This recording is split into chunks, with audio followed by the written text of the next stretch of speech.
And Glenn, when you consider the tight nature in the race for the top 5, just how big a win is that for Enzo Maresca?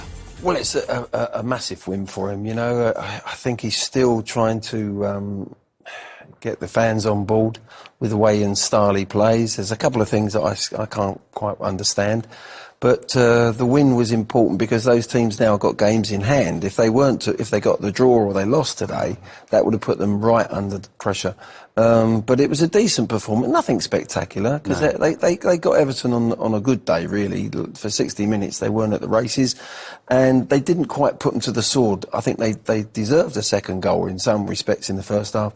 If that's it, they'd have had an easier day if that goes in. But no, it's about getting over the line. We said about it at the beginning of the game, before the game, get over the line. Doesn't matter how you perform. They performed okay, don't get me wrong, but I think looking back, in the end, Sanchez had to make too many saves, for me, in a game that they controlled for long periods. So you said the word grinding and getting over the line. That's been the Maresca way, really, is it not, this season?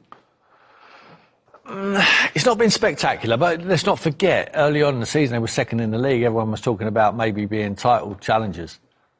He was always playing that down, as every manager would, you know, because it was a little bit early for that. And I think he was quite right to play it down. But I think the drop-off has been drastic. And I think with the squad of players and the money what the club have actually spent, granted they're not all these players, I think they're entitled to finish in the top 5 and Champions League football. That would have been a minimum requirement, I would suggest, by the hierarchy there at Chelsea. And they're making good headway. The last 2 results, a Neto finish in the last few minutes there at Fulham, and that result grinding it out in the end. Yeah, get over the line, but at all costs, no matter how you do it, just to get to the promised land, which is the Champions League at the moment. Yeah, let's have a look at the match-winning goal then from Nicolas Jackson. He'll be delighted to be back amongst the goals. Oh, absolutely. He'd be delighted to get that sort of space as well. Look, they pinched the ball in that middle.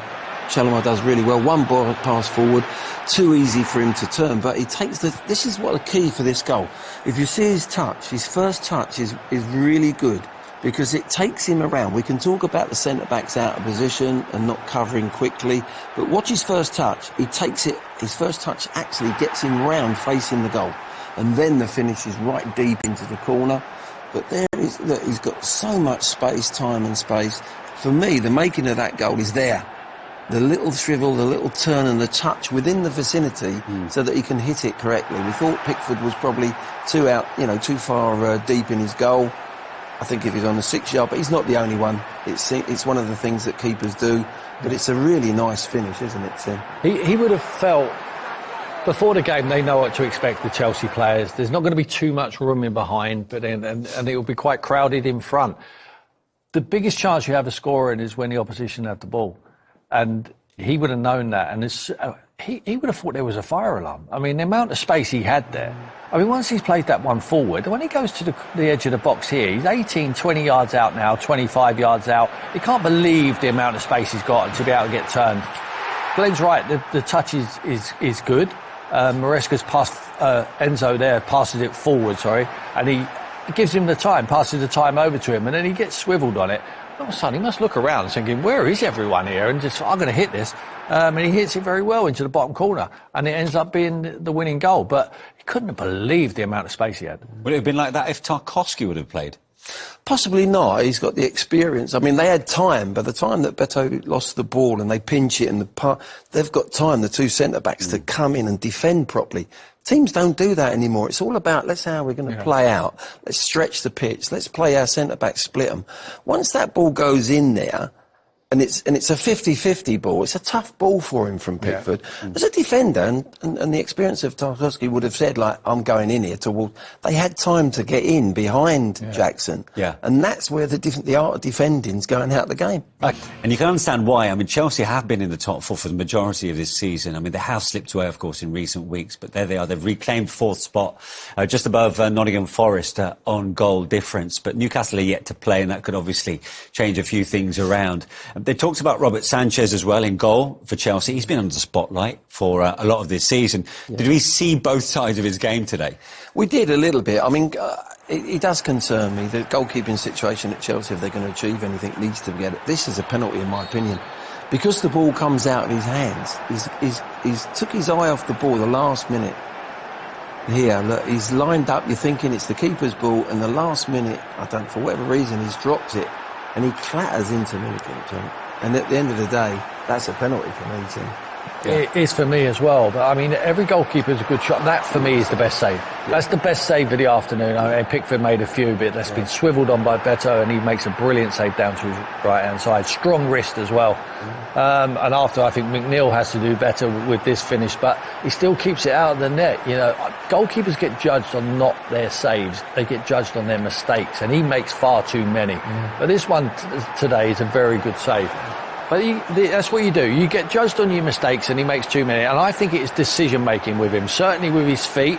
Perhaps sometimes it's the manager's fault. If he's not capable to play with his feet so much, don't allow him to. If you've got no one else to do it, you have to tweak your system. And also, when he comes out for that first one, he's come out like 16 yards. There's absolutely no need. There's no danger. And he puts himself on offer with that. But let's give him credit today, because he's like coming out 15, 16 yards from goal. There's no need.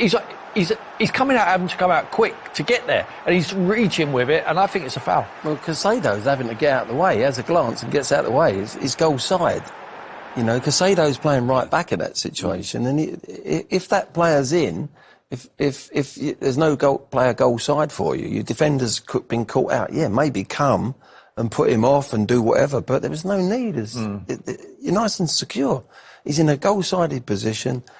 Don't even get involved. That's what he does. His decision-making, Tim's right, is poor. His reactional stuff is great. Yeah. A lot of goalkeepers are great like that, but it's the decision-making. So do you expect Chelsea to reevaluate where they are with their keepers over the summer? I think so, 100%. If they want to go on and challenge for, Champions League, realistic, if they want to challenge eventually over the next coming seasons for the league again, they've got to get the keeper sorted out one way or the other. You're not absolutely 100%. You can't win anything. I'm not saying he's a bad goalkeeper. Unless he improves, I think you can't win anything. I mean, win something. Unless it's the Europa Conference League, then you can.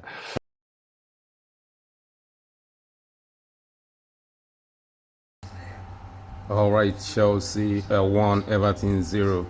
Well, the Blues, making it 2 wins out of 2, 3 wins and 1 draw in their last 3 games, 6 wins in 7 matches at Stamford Bridge. Well, it's not that bad. It's not as bad as many people make it look. Of course, they have dropped points here and there. Let us be in against Ipswich at Stamford Bridge, but remember they fought back from 2 goals down to equalize to 2 and then took a draw in that game at Stamford Bridge. But be that as it may, I think it's not really bad for Chelsea. Fourth already in the table, waiting for other teams to play, and that's a nice position to be in, but they are not under pressure. The pressure now is on the likes of Newcastle to pick up 3 points to keep the pressure on the Blues. But as far as I am concerned, they played well today, especially in the first half, and in the early part of the second half. Maybe you will say that the difference there is having Romeo Lavia back in the starting lineup. This guy is one hell of a player. One hell of a number 6. The problem is that he's barely fit. But when he's fit, he's one hell of a player. The way he turns and passes forward, his vision, his defensive, positioning, his tackling, everything. He makes life easier for Caicedo, who was also top today, playing as inverted right back into the midfield when Lavia was on the pitch. So I mean, Chelsea, they have to take it, and their next game is against Liverpool, who will probably be champions today, and then they will be coming to Stamford Bridge, for party. So if Chelsea turn up against Liverpool next Sunday, they could also win that game, and before you know it, they will be in a very good position to qualify for the Champions League. So far so good. They have done well in this game. I cannot say otherwise. It's never easy against Everton under David Moyes. They are back in form. Very difficult team to beat. Remember, they beat Nottingham Forest away from home. they are very, very difficult team to beat. And Chelsea, they defended very well today. And thanks to Robert Sanchez, who kept them in the game with 2 fantastic saves and preserved that much needed 3 points for the Blues at Stamford Bridge.